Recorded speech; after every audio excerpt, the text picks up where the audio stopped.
What's good, y'all boys? On this episode of Cuckoo World, what's good, y'all boys? In this episode of Crazy Land, Candace Owens and Amala Ekpunobi, I think I said her last name right, they both went on Dr. Phill.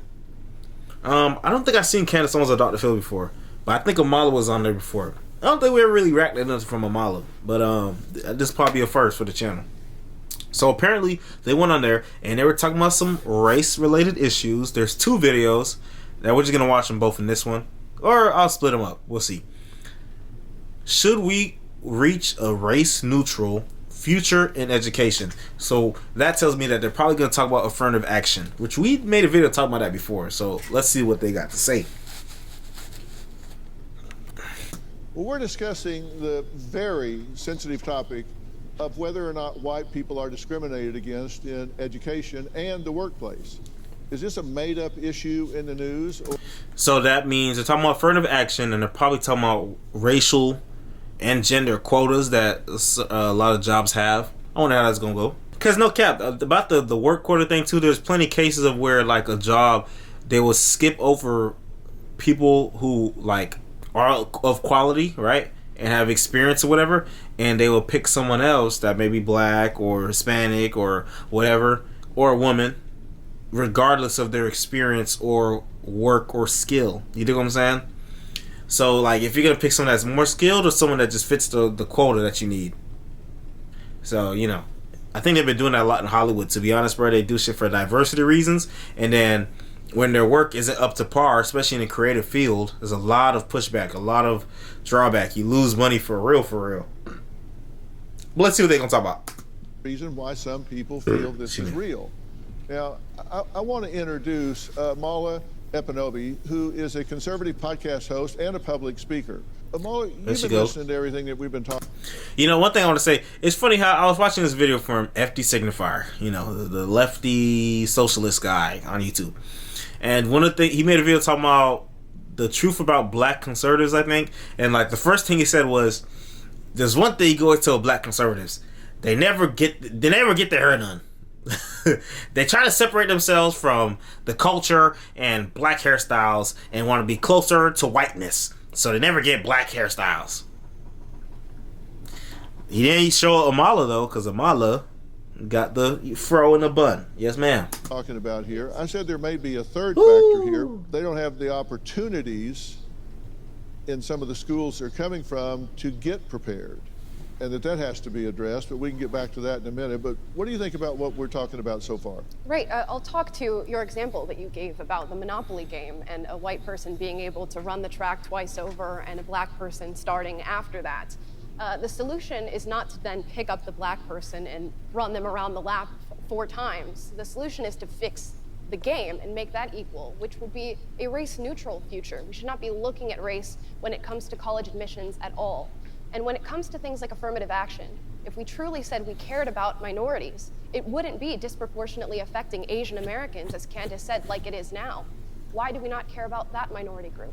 We absolutely care about all minority groups. What do you think about that? So, don't try to push the black person to catch up, change the game so everyone is at an equal footing, right?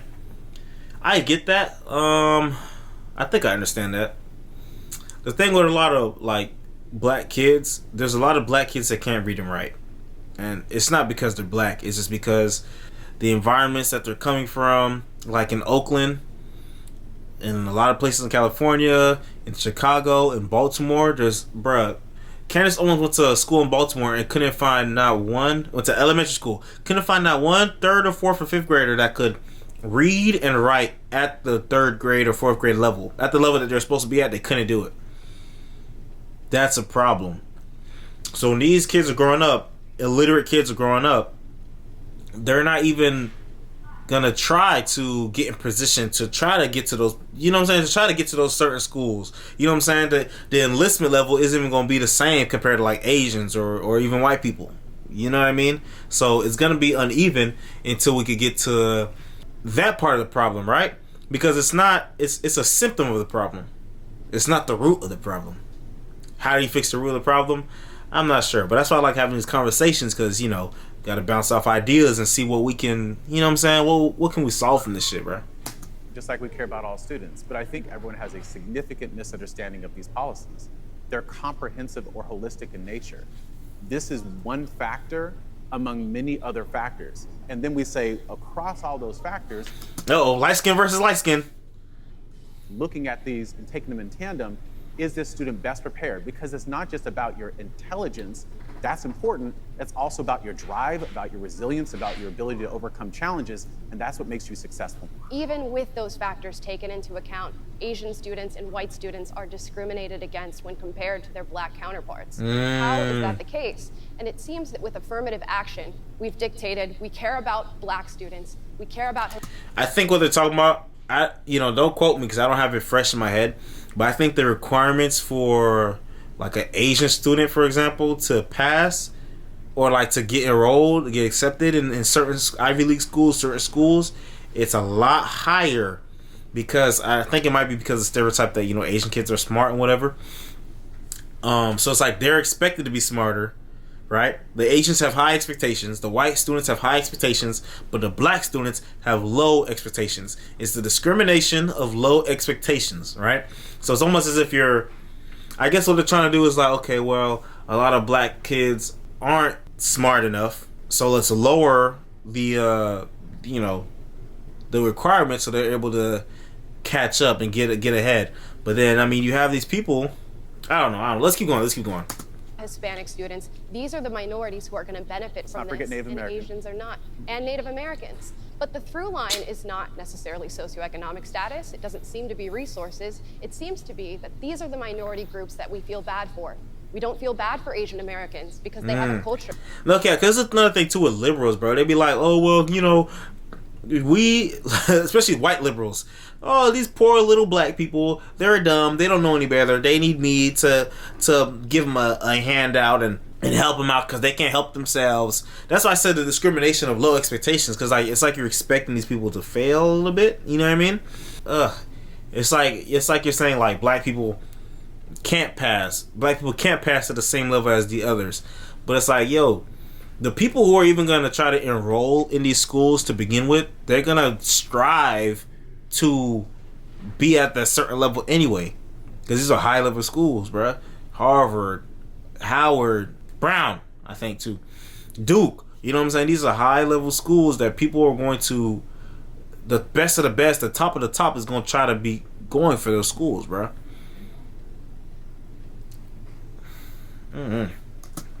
Of high academic standing. They have a culture of drive and of facing adversity. We look at black students and Hispanic students and Native American students. We are inferior, and we pity them. That's what makes my blood boil. I mean, it's just, I am not less than you because you are white. I don't need you to look at me and feel bad for me because of the color of my skin. And that's effectively what you're doing every time you take an application. You say, oh, well, this girl's black, so I kind of feel bad for her, so I'm going to put her at the top of the line. It's just not necessary. I believe... Yeah, because it doesn't mean solid. Like I said earlier, right? The fact that there's a lot of little black kids that are in certain areas that are, having trouble reading and doing math and writing at their level, that this right here, the low requirements in college enrollment, does not help this problem over here. You know what I'm saying? It's like, that it's two different things.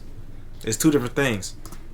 Right? That black Americans are capable of performing in the same capacity as their white peers. You two don't actually believe that, because if you support affirmative action, you are basically saying that black Americans cannot do it on their own. No, what I'm saying is that there's a history of racism and exclusionary practices. And instead, we're reducing it all the way down just to race. And what these admissions practices are actually doing is saying, no, there's a constellation of factors that we're considering in the holistic review of this application. So race from the applications. Is basically making it about race. You're saying these are the black people, these are the white people, these are the Asian people, these are the Native American people, as you mentioned. That? Who's that guy? I mean, girl. Members said, what about people who are of mixed race? I'm of mixed background. What am I supposed to mark on an application? Am I supposed to mark multiple boxes? And plus, if you are painting people as an oppressor, if you're white, that's and a then terrible saying thing to that you're oppressed, well, it's the truth because you believe in affirmative action. So I said mark black. If you're a mixed student.